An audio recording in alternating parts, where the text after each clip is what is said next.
Welcome to money management channel. மார்க்கெட்ல இப்ப fluctuation கொஞ்சம் ஜாஸ்தியா தான் இருக்கு. எக்ஸாக்டா இப்ப நடக்கிற குளோபல் ஈவெண்ட்டை பேஸ் பண்ணி மார்க்கெட்டை முடிஞ்ச வரைக்கும் ப்ரிடிக்ட் பண்ண முடியாத ஒரு சிச்சுவேஷன் தான் இப்ப இருக்குது. இந்த டைம்ல ஒரு சில குவாலிட்டியான கம்பெனிஸ் இல்ல குவாலிட்டியான ETF ஆகட்டும் இண்டெக்ஸ் ஆகட்டும் இதெல்லாம் வந்து நல்லா கரெக்ட் ஆயிட்டு இருக்கு. அந்த வகையில டாடா குரூப் ஸ்டாக்ஸ் அதாவது நிப்டி இன்ட்ரோடியூஸ் பண்ண டாடா குரூப் இண்டெக்ஸஸ் வந்து இப்போ ஓரளவுக்கு நல்ல பிரைஸ்ல கரெக்ஷன் ஆகி ட்ரேட் ஆயிட்டு இருக்கு. அதை பத்தி தான் ஒரு ஓவர் வியூ பார்க்க போறோம். ஆல்ரெடி இது 1 இயர்க்கு முன்னாடியே நம்ம டீடைலா டிஸ்கஸ் பண்ணதுதான். டாடா குரூப்போட முக்கியமான கம்பெனிஸ்ல இருந்து நிப்டி வந்து அதோட இண்டெக்ஸ் வந்து இன்ட்ரோடியூஸ் பண்ணாங்க. அது மார்க்கெட்ல ஓரளவுக்கு அப்ப ரொம்ப ஒரு எக்ஸ்பெக்டேஷனை கிரியேட் பண்ணுச்சு. ஏன்னா டாடா குரூப் அப்படின்னாவே எல்லாத்துக்குமே வந்து ஒரு ஃபெமிலியரான குரூப். மார்க்கெட்ல லிஸ்டான கம்பெனிஸ் 5000 கம்பெனிஸ்க்கு மேல இருந்தாலுமே ஒரு ட்ரஸ்டட் குரூப் அப்படின்னா ஃபர்ஸ்ட் ஆப்ஷன் எல்லாத்துக்கும் வர்றது டாடா குரூப்ஸ் தான். ஸோ டாடா குரூப்பை பொறுத்த வரைக்கும் இவங்க ஸ்கேம் ஆகட்டும் மற்ற எந்த ஒரு ப்ராப்ளமும் இருக்காது. இப்போ ப்ராப்பரான டிவிடெண்ட் பே அவுட் இருக்கும். இவங்க சொசைட்டிக்கு நல்லா கான்ட்ரிபியூட் பண்றாங்க. அதுவும் இல்லாம இந்த பிராண்டோட குவாலிட்டி அப்படிங்கறதுல நம்ம வந்து நல்ல ஒரு நம்பிக்கையான நிறுவனமா வந்து டாடா குரூப்ஸ் இருக்கு. அதனால டாடா குரூப்ஸ் இண்டெக்ஸ்ல இருக்கிற கம்பெனிஸ் மேல வந்து மக்களுக்கு வந்து ஒரு ஆர்வம் இருந்துகிட்டே தான் இருக்கும். யாரோட ஹோல்டிங்ஸா இருந்தாலும் டாடா குரூப் கம்பெனியாஸ் இருக்கணும் அப்படின்னு கண்டிப்பா எல்லாருமே ஆசைப்படுவோம். அந்த வகையில டாடா குரூப்பை பொறுத்த வரைக்கும் நம்பர் ஆஃப் கம்பெனிஸ் வந்து மார்க்கெட்ல லிஸ்ட் ஆயிருக்கு. இப்ப இந்தியாவை பொறுத்த வரைக்கும் மார்க்கெட் கேபிட்டல் வைஸ் வந்து டாப் 10 பிசினஸ் ஹவுஸ்னு பார்த்தா அதுல ஃபர்ஸ்ட் இருக்கிறது டாடா குரூப் கம்பெனிஸ் தான் இருக்கு. இந்த டாடா குரூப்பை பொறுத்த வரைக்கும் நம்பர் ஆஃப் கம்பெனிஸ் அதாவது மார்க்கெட்ல லிஸ்ட் ஆயிருக்கிற கம்பெனிஸ்னே பாத்தீங்க அப்படின்னா TCS, Tata steel, Tata motor, Titan, Tata chemical, Tata power, Indian hotel, Tata consumer product, Tata communication limited, Voltas, trend, Tata steel, Tata LXi, Nelco, Tata coffee, இந்த மாதிரி நம்பர் ஆஃப் கம்பெனிஸ் வந்து மார்க்கெட்ல லிஸ்ட் ஆயிருக்கு. இதுல ஒரு சில கம்பெனி வந்து கார்பரேட் ஆக்ஷன்ஸால மறுபடியும் மெர்ஜ் ஆயிருக்கு. சோ அந்த வகையில இந்த நம்பர் ஆஃப் கம்பெனிஸை வந்து எல்லாமே கம்பைன் பண்ணி தான் வந்து டாடா குரூப் இண்டெக்ஸ் வந்து நிப்டில வந்து இன்ட்ரோடியூஸ் பண்ணாங்க. டாடா குரூப் இது வரைக்கும் வந்து சிறப்பா இந்த நிலைமைக்கு கொண்டுட்டு வர்றதுக்கு இதோட கான்ட்ரிபியூஷன் வந்து ரொம்ப ஜாஸ்தியா இருந்துச்சு. அந்த வகையில JRD டாட்டாவாகட்டும், ரத்தன் டாடா, இப்ப இருக்கிற வந்து சந்திரசேகர், இவங்க எல்லாமே வந்து டாடா குரூப்ஸ் வந்து அடுத்தடுத்த லெவலுக்கு எடுத்துட்டு போறதுல மிக முக்கியமான பங்கு வகிச்சிருக்காங்க. டாடா குரூப்பை பொறுத்த வரைக்கும் பாத்தீங்க அப்படின்னா நம்ம வந்து இது வந்து ஒரு ETF ஃபார்ம்லயே வந்து இதை கன்சிடர் பண்ணலாம். ஆல்ரெடி நம்ம நிறைய ETFs வந்து கன்சிடர் பண்ணுவோம். இப்போ ஆட்டோ ETF இருக்கும், பேங்க் ETF இருக்கும், கோல்டு ETF இருக்கும், நிப்டி 50 ETF இருக்கு. இந்த மாதிரி டாடா குரூப் ஸ்டாக்ஸோட ETF வந்து இப்ப மார்க்கெட்ல அவைலபிளா இருக்குது. அது வந்து பாத்தீங்க அப்படின்னா இப்ப ரீசெண்டா 1 இயர்க்கு முன்னாடி தான் வந்து இன்ட்ரோடியூஸ் பண்ணாங்க.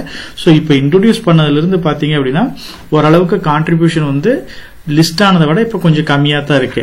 டாடா குரூப் ஸ்டாக்ஸை பொறுத்த வரைக்கும் செக்டரல் வைஸ் பாத்தீங்க அப்படின்னா IT செக்டர்ல மெயின் கான்ட்ரிபியூட்டரா இருக்கிறாங்க. Consumer durable, consumer services, power, automobile and auto components, FMCG, telecommunication, metal and mining, financial services, chemicals, இதெல்லாம் வந்து பாத்தீங்க அப்படின்னா இவங்களோட குரூப் ஆஃப் கம்பெனிஸ்ல இருக்கிற மெயின் செக்டர்ஸா இருக்கு. இதோட கான்ட்ரிபியூஷன் மேபி வந்து IT செக்டர் வந்து மேஜர் போர்ஷனா இருக்கு. ரிமைனிங் வந்து எல்லாமே ஒரு குறிப்பிட்ட அளவு வந்து கான்ட்ரிபியூட் பண்றாங்க. டாடா குரூப்பை பொறுத்த வரைக்கும் நிப்டி டாடா குரூப் கேப்ல இருக்கிற டாப் 10 கம்பெனிஸ் பாத்தீங்க அப்படின்னா இந்தியன் ஹோட்டல் இருக்கு, டைட்டன் இருக்கு, டாடா ஸ்டீல் இருக்கு, Tata consumer product, Tata power, Voltas, trend, TCS, Tata LXi, Tata Motors, இது எல்லாமே வந்து மேஜர் கான்ட்ரிபியூட்டர்ஸா இருக்காங்க.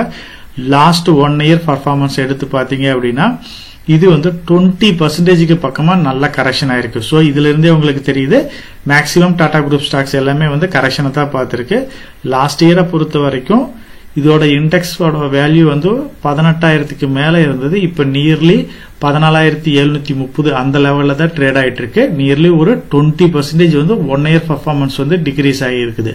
சோ டிஃபால்ட்டாவே வந்து இண்டெக்ஸ் ஃபால் ஆயிருக்கு அப்படின்னா டாடா குரூப் கம்பெனிஸ் எல்லாமே தான் ஃபால் ஆயிருக்கணும். அந்த வகையில இந்தியன் ஹோட்டல் மட்டும்தான் வந்து ஒரு 15%க்கு மேல ரிட்டர்ன் கொடுத்திருக்கு. டைட்டன் ஆகட்டும், Tata steel, Tata consumer product, Tata powers, இதெல்லாம் வந்து ஒரு 0ல இருந்து 15% வரைக்கும் நெகட்டிவ் ரிட்டர்ன்ஸ் தான் கொடுத்திருக்கு. எபோவ் 20%க்கு மேலன்னு பாத்தீங்க அப்படின்னா வோல்டாஸ், ட்ரெண்ட், இதெல்லாம் வந்து எபோவ் 20%க்கு மேல காமிச்சிருக்கு. 30%க்கு மேல அதோட வேல்யூ குறைஞ்சது அப்படின்னு பாத்தீங்கன்னா TCS, Tata LXi, Tata Motors, இது வந்து அதோட ஆல் டைம் ஹைல இருந்து 30 to 37% வரைக்கும் குறைஞ்சிருக்கு. ஸோ டாடா குரூப்பை பொறுத்த வரைக்கும் லாஸ்ட் இயர் வந்து அந்த அளவுக்கு சிறப்பா அமையல. ஸோ இது வரைக்கும் இருக்கிற ஃபேக்டர்ஸ் எல்லாமே வந்து இந்த லாஸ்ட் இயரை கம்பேர் பண்றப்ப நெகட்டிவ் ரிட்டர்ன்ஸ் தான் கொடுத்துருக்கு. இது இமீடியட்டா வந்து ரெக்கவர் ஆகும்னு சொல்ல முடியாது. நீங்க இண்டிவிஜுவலா நம்பர் ஆஃப் கம்பெனிஸ், அதாவது மார்க்கெட் கேபிட்டல் வைஸ் பாத்தீங்க அப்படின்னா டிசிஎஸ் எல்லாம் வந்து 11 லட்சம் கோடிக்கு மேல வேல்யூ இருக்கு. Titan, Tata motor, Tata steel, trend, Tata power, Indian hotel, Tata consumer product, Voltas, Tata LXi, இதெல்லாம் நீங்க வந்து இண்டிவிஜுவலா வாங்கணும் அப்படின்னா நம்ம பிரைஸ் வைஸ் பாத்தீங்க அப்படின்னா ஒவ்வொரு ஸ்டாக் வாங்கினா கூட 20,000 ரூபாய்க்கு பக்கமா தேவைப்படுது. ஆனா இதே வந்து நீங்க இண்டெக்ஸை வந்து நீங்க மினிமம் அமௌண்ட் இப்ப 1000 rupees, 500 rupees இந்த லெவலுக்கே வாங்கினாலும் இந்த ஸ்டாக்ஸ்ல எல்லாமே நம்ம வந்து டிஃபால்ட்டா இன்வெஸ்ட் பண்ண மாதிரி. இதுல ஒரு ஸ்டாக் வந்து அப்ரிஷியேட் ஆனாலும் அந்த இண்டெக்ஸ்ல வந்து ரிஃப்ளெக்ட் ஆகும், நெகட்டிவா போனாலும் ரிஃப்ளெக்ட் ஆகும். ஸோ இண்டிவிஜுவலா நீங்க இந்த ஸ்டாக் இவ்வளவு ஃபோக்கஸ் பண்றதுக்கு பதிலாக இந்த இண்டெக்ஸை கன்சிடர் பண்ணீங்கன்னா டாடா குரூப்ஸ்ல இருக்கிற மிக முக்கியமான கம்பெனில எல்லாமே நம்ம இன்வெஸ்ட் பண்ணதுக்கு சமமா தான் இருக்கும். ஸோ மார்க்கெட்டை பொறுத்த வரைக்கும் இப்ப இருக்கிற சிச்சுவேஷன்ல உடனே வந்து இண்டெக்ஸ் வந்து அந்த ரிட்டர்னை கொடுத்துரும்னு சொல்ல முடியாது. இன்னும் 20%, 10% இப்ப இருக்கிற குளோபல் ஃபேக்டரை பேஸ் பண்ணி கரெக்டா இருக்கு வாய்ப்பு இருக்கு. அப்படி எல்லாமே கரெக்டா ஆனா கூட இது எல்லாமே வந்து ஒரு அருமையான ஆப்பர்ச்சுனிட்டியா வந்து நீங்க கன்சிடர் பண்ணுங்க. ஏன்னா லாங் டேர்ம்ல இந்த குளோபல் சிச்சுவேஷன் எல்லாமே சேஞ்ச் ஆகிறப்ப டாடா குரூப் கம்பெனிஸ் எல்லாமே எக்ஸலண்டா பெர்ஃபார்ம் பண்றதுக்கு வாய்ப்பு இருக்கு. ஒரு நம்பிக்கையான குரூப் அப்படின்னா இந்தியா மார்க்கெட்டை பொறுத்த வரைக்கும் டாடா குரூப் வந்து நம்ம தவிர்க்கவே முடியாது. ஸோ பர்ஃபார்மன்ஸ் வைஸ் இப்ப நெகட்டிவ் ஃபேக்டரா இருந்தாலும் நல்ல ஒரு ஃபியூச்சர் growth இருக்கு. நீங்க வந்து ஆல்ரெடி நிறைய ETFs வச்சிருக்கலாம், நிப்டி 50 வச்சிருக்கலாம், ஜூனியர் நிப்டி வச்சிருக்கலாம், கோல்டு ETFs வச்சிருக்கலாம், auto index, pharma index, ID index, இந்த மாதிரி நம்பர் ஆஃப் ETF வச்சிருந்தாலும் டாடா குரூப் ETF-யும் இப்ப வந்து கொஞ்சம் ஃபோக்கஸ் பண்ற நிலைமையில தான் இருக்கு. ஏன்னா இது வந்து குறிப்பிட்ட குரூப்ல நம்பர் ஆஃப் ஸ்டாக்ஸ் வந்து நம்ம வாங்கி வைக்கணும் அப்படின்னா ஃபர்ஸ்ட் ஆப்ஷனா வந்து நீங்க டாடா குரூப்பை கன்சிடர் பண்ணி இந்த இண்டெக்ஸை வந்து நீங்க ட்ராக் பண்ணி வாட்ச் லிஸ்ட்ல போட்டு வச்சுட்டு இன்னும் கரெக்ட் ஆகுது அப்படின்னா கரெக்டான டைம்ல ரெகுலரா இன்வெஸ்ட் பண்ணுங்க.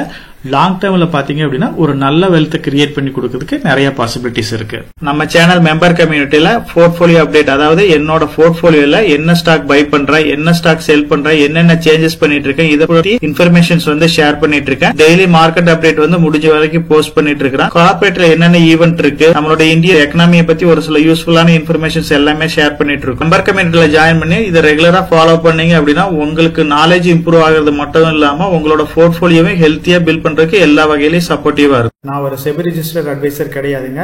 நம்ம சேனல்ல போடுற வீடியோக்கள் எல்லாமே வந்து பாத்தீங்கன்னா எஜுகேஷனல் ஆர் இன்ஃபர்மேஷன் பர்பஸ்க்கோசரம் போஸ்ட் பண்ற வீடியோக்கள் தாங்க. இன்வெஸ்ட்மெண்ட்னா கண்டிப்பா ரிஸ்க் இருக்கும். அதனால நீங்க உங்க பினான்சியல் அட்வைசர் டிஸ்கஸ் பண்ணியோ இல்ல நீங்களா ஓன் டிசிஷன் எடுத்தோ இன்வெஸ்ட் பண்ணுங்க.